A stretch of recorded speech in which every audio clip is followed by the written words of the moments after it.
You humans have got limited little minds. I don't know why I like you so much. Hello and welcome back to the Doctor Who Marathon. I'm your host McEdam, and today we're going to be talking about the Masque of Mandragora, written by Louise Marks in his last Doctor Who story and directed by Rodney Bennett in his last Doctor Who directorial story. This is a 4-part story and kicks off season 14 of Classic Who.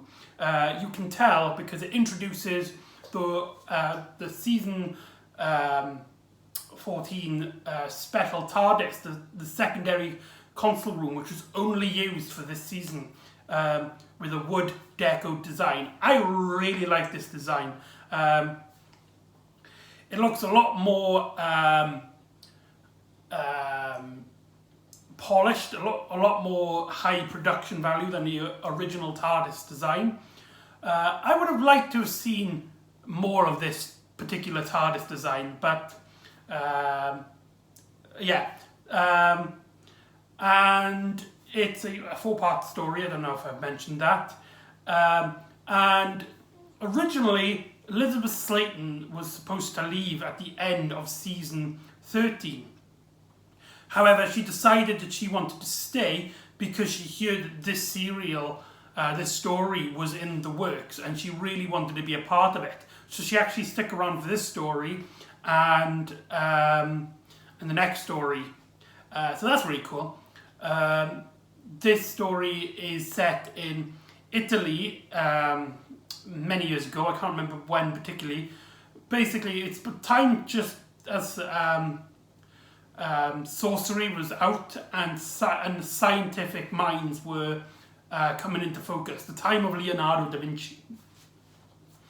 And a lot of Doctor Who fans considered this a particularly weak adventure.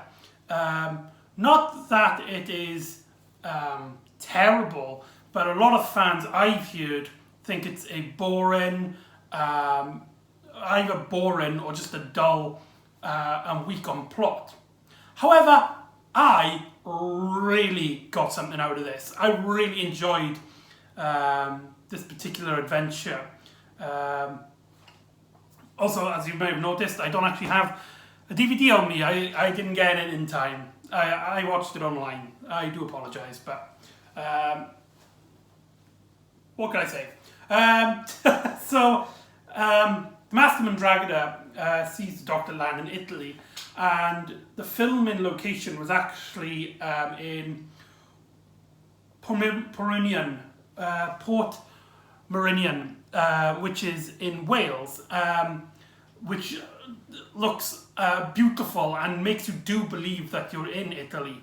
However, more importantly is that this particular location was the filming location for the TV show The Prisoner, a classic show from the 60s and 70s, if anyone is interested in that.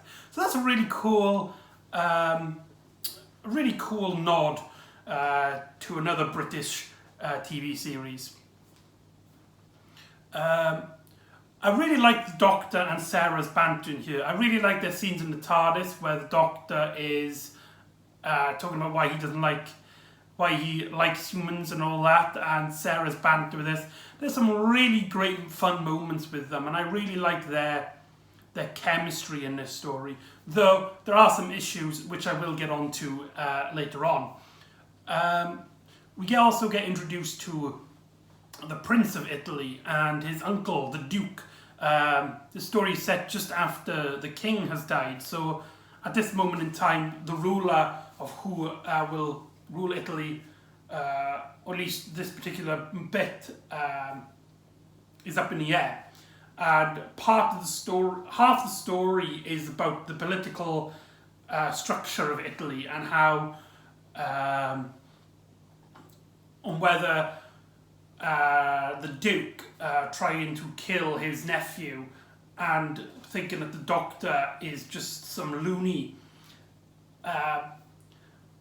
And we also get a sorcerer, Hieronymus, who uses this particular energy that the Doctor has brought on from the Mandragora hex, a vortex in mid-space, which has been baffling scientists for years, and the TARDIS lands there at the very start of the story. Sort of like a prologue to the story. The Doctor lands on in the vortex, and there's a sentient energy, living energy creature that gets into the TARDIS and escapes into Italy. And the Doctor slowly starts to realise more and more this wasn't by accident, this was planned, as there's a cult, the cult of Deimos, which seems to be benefiting from the hex power after it's been killing people, the Mandragora. So you got two main plots going on in terms of what we're actually focusing on. You've got the political stance, and you've got the cult, almost like the demons kind of style of storytelling with aliens and stuff like that.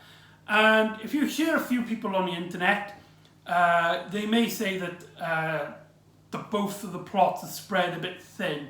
However, I disagree. I think they balance really well. Louise Marks does a fantastic job, in my opinion anyway, of keeping them both interesting, because one seems to affect the other, as the Duke uses Hieronymus to predict things and see the death of the prince, hopefully, and come up with little schemes. However, it turns out Hieronymus is actually the leader of the cult, and he doesn't like that these people, both the Duke and the Prince, seem to dismay his mythical abilities, as like I said, the story has a main focus of in a time period when magic was out and science was in.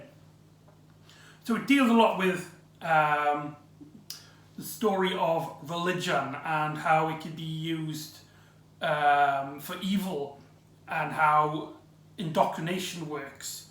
And yeah, I really do like those elements to the story. I thought the Prince character he's not like particularly too interesting. He doesn't get a lot to do. However, you like him enough. He's sweet, he's innocent. He has a friend called Marco that he cares for. And when Marco gets taken prisoner, you do generally feel bad for the pair of them. And you've also got the Duke, who is just such a cool villain. I really like the actor they got to play him. I can't remember his name, I do apologise. He has such a bombastic voice, and every time he talks to Hieronymus and dismays him, it just sounds really cool. I also like Hieronymus. He's such a cliched baddie, maybe a bit one note. Like he does, apart from the fact that the Hex promised that he will become the ruler of Earth, and that he can keep magic as the main source of belief in human society. He hasn't got a lot of personality, but they say that. But the actor they got to play him very, very well. He could play a cliched villain easily, and I really like the design they gave him with the Merlin-like beard and the cloaks, and I really love the masks they use in the Masques of Mandragora. Although the masks doesn't refer to the masks because it's spelled differently. It's more like a ball. The ball of Mandragora doesn't have enough ring to it, I suppose. And I think Rodney Bennett went out with a bang in this story, as his directing is particularly great. From the bright Italy, which you will not believe is Wales. it generally feels like they filmed on location. To the tombs of the cult, and I like how dark and gloomy it gets, and how the atmosphere builds, and reminds me a lot, if not a slightly weaker version of the crypt from the Daemons. Maybe it's a bit more simplified, but I think it does the job very well, and Rodney Bennett does a fantastic job at showing each of the sets, especially the prince's room as well. I really like scenes set in there. But I think the main strength of this story, why I think I would even recommend this story for people where other people would not, is mainly for the most part, let me emphasize that, the most part, the relationship between the Fourth Doctor and Sarah Jane. Tom Baker and Elizabeth Sladen are such great fun here. I really like, they have a lot of great moments in this scene, in this story. I especially like when they arrive in Italy and they're just like, turns out we're completely fine. And then Sarah eats a orange and she goes missing. And the Doctor's just going around Italy, just going, hello, have you seen a girl about this height and stuff? And people run away, and there's a horseman going around. And the Doctor turns around, and you think, right, he's going to have like a big reaction, or he's just like, who are you? But no, he just comments like, hello, have you seen a girl, Sarah Jane, about this big? He's just so casual about it. And Tom Baker gets a lot of action in this story as well. He gets a great action scene at the start in which he takes on a few people on horses. He gets a small little action scene with a hooded man. He has a pretty weak but a passable sword fight with him and the prince fighting the Duke's men just outside the cult's tomb. And Sarah Jane also gets a lot to do, as she gets some to do, especially towards the end with the Masquerade Ball. And there's a really lovely scene, probably one of my favourite scenes, where the Doctor and Sarah Jane are in a room by themselves, just talking like casually. At this point, the stakes are at the high. I think this is in part 4. And the Doctor is basically taking the mick. He puts on costumes, he acts around and stuff. And Sarah Jane is just like, the more less serious you take it, the more it means that the things are drastic. And then suddenly it just goes quiet, and the Doctor takes off the helmet, and then Sarah's like, it's serious, isn't it? This is really bad. And the Doctor's like, yeah. I really love that scene. It works really well. And there's also a scene with the Prince and the Doctor, in which the Prince is asking Doctor for advice on which should he have the ball. And Tom Baker, being Tom Baker, he's basically thinking to himself, and he's just talking to himself. He's being all dramatic, and he's just about to leave the room, completely ignoring the Prince. And then he turns to the Prince and is like, what were you asking me before? I really like that scene. But as you might have noticed, I've said the story is partially great when it comes to the Doctor and Sarah. There are a few issues with their characters here, in my opinion. For some people, it might be a bit more serious in terms of how they critique the story. Some people, I've noticed, haven't even mentioned it at all. And that is when the main focus is, in the criticism, is the hypnotizing of Sarah Jane. This seems to be a cliche at this point. Sarah Jane always seems to be hypnotized or controlled by some way, shape or form. trying to think. She was hypnotized for a bit in The Time Warrior. She was controlled for a moment in Planet of the Spiders. She had a weird sort of spell thing in Planet of Evil. And now here, and slightly spoilers on the next story, but she gets controlled as well in The Hands of Fear. So that bit is a very dull cliche that they keep doing with Sarah Jane, and it doesn't even work particularly well here, as the Doctor already figures out that she is being controlled, which I think is fair enough. Sometimes the android invasion doesn't kind of count, but there was a moment where she had a robot duplicate impersonating her, so that counts as well. But back to the Masque. The Doctor works out that Sarah Jane is being mind controlled, which again, fair enough, you know. But how he figures it out is just so goddamn stupid that you can't. I don't think I can justify giving it a pass. In which Sarah Jane was hypnotized to kill the Doctor, and but the hypnotism also states that she should act normal until ready to strike, to which she does. And then when she's been hypnotised, she realises that she can understand everybody in Italy, that everybody speaking English from her point of view. And the Doctor works out that because she's never questioned the power of the Time Lord, the extension power of the Time Lord before, of how we can translate everything.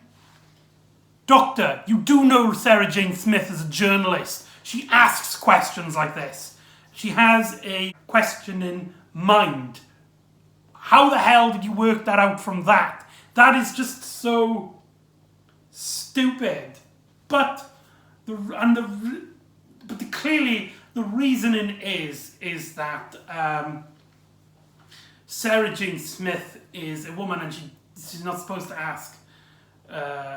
Be curious about those kind of things, only particularly ones to the story. So that's how I think that's a really stupid way of working it out, and I can't justify giving that a pass.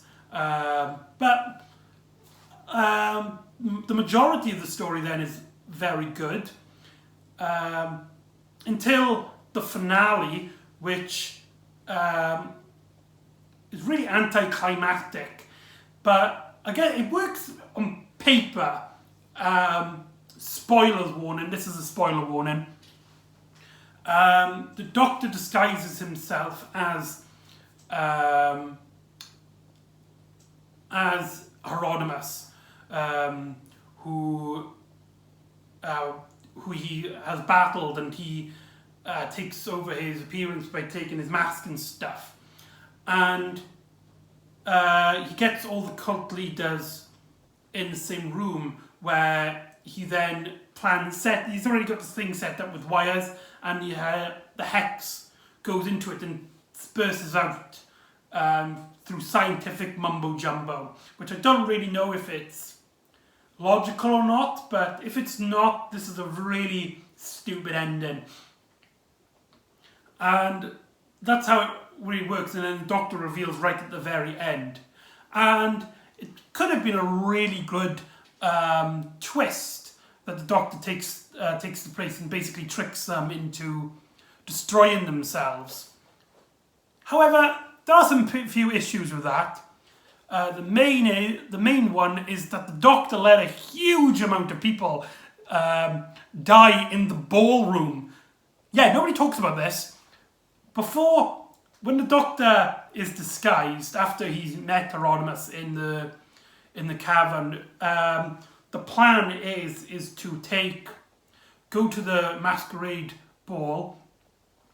They kill a few people to scare them. They take Sarah Jane and the prince and stuff, so and maybe sacrifice Sarah Jane, and basically start the conquering of the Mandragora hex. But knowing that the Doctor is behind the mask at that point means that the story doesn't actually care about those people that have died. I mean, sure, the red shirts, they had no personality in the story. But still, from the Doctor's point of view, there's still people that he was responsibly the cause of death, as he didn't stop the hex or anything. But there you go, and it's not like he could convince them otherwise. He was basically the leader. He did a very good impression of Hieronymus, and yeah, just doesn't make that bit of the story really takes it down a notch. But then we get a nice little moment at the end where we cut to after the ball, and the Doctor, for his reward, gets a salami for his little sandwich. That's nice.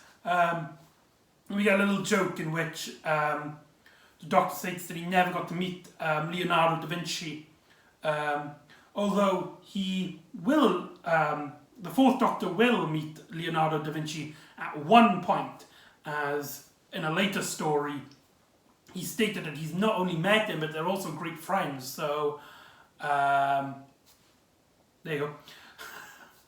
So yeah, that's the Masque of Mandragora. Overall, it's a great story. I personally would recommend it. It has some very great moments. It's got some fun political things to say. It's got a fun little historian plot with the Duke and the Prince. It's got some devil worshipping, which is always fun in classic Who. And it's got some of the most sweetest moments of the Fourth Doctor and Sarah Jane Smith era. However, it is important to note that a lot of the fan base don't consider this story very highly, and there are issues with the plot, mainly in disservice of Sarah Jane Smith and the Doctor. So there you go, that's the Masque of Mandragora. So join me next time where we go back to River Song, and we see what Marilyn Monroe is up to. Yeah. So join me next time for Who Done It. See you next time on the Doctor Who Marathon. Ta-ra.